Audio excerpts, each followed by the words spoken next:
South Korea's prosecution has indicted opposition leader Lee Jae-myung on charges of corruption. This comes amid brewing turmoil within the Democratic Party for quite some time now, with some members saying Lee's personal risks should not be carried over to the party, while others insist on his innocence. The party has decided, though, that Lee will not be suspended from his post. Our National Assembly correspondent Han Seong-woo reports.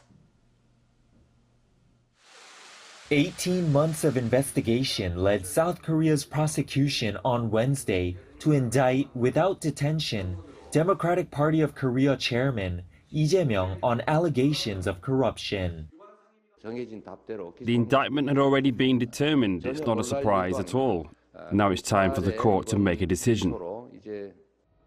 The opposition leaders mainly accused of having used his former position as mayor of Seongnam City to grant favors to property developers so they could pocket at the current exchange rate some $600 million in illegal proceeds for the Daejang-dong redevelopment project. Prosecutors say that led the city government to suffer some $370 million in financial damages. He's also linked to a third-party bribery case involving Seongnam Football Club in the mid-2010s.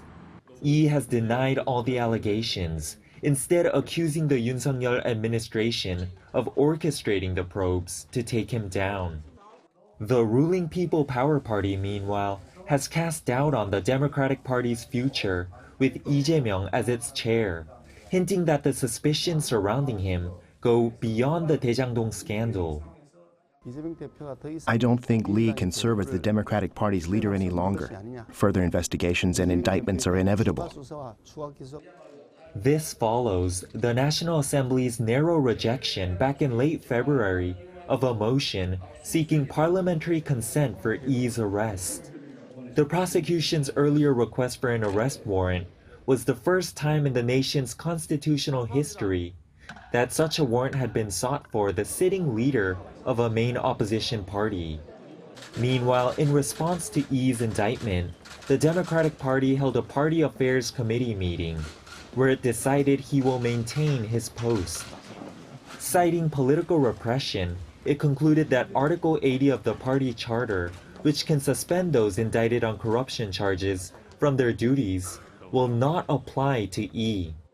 Last year, the party had revised the article to allow one to be exempted from suspension if their indictment is determined to be politically charged or unjust. Han Seong-woo, Arirang News.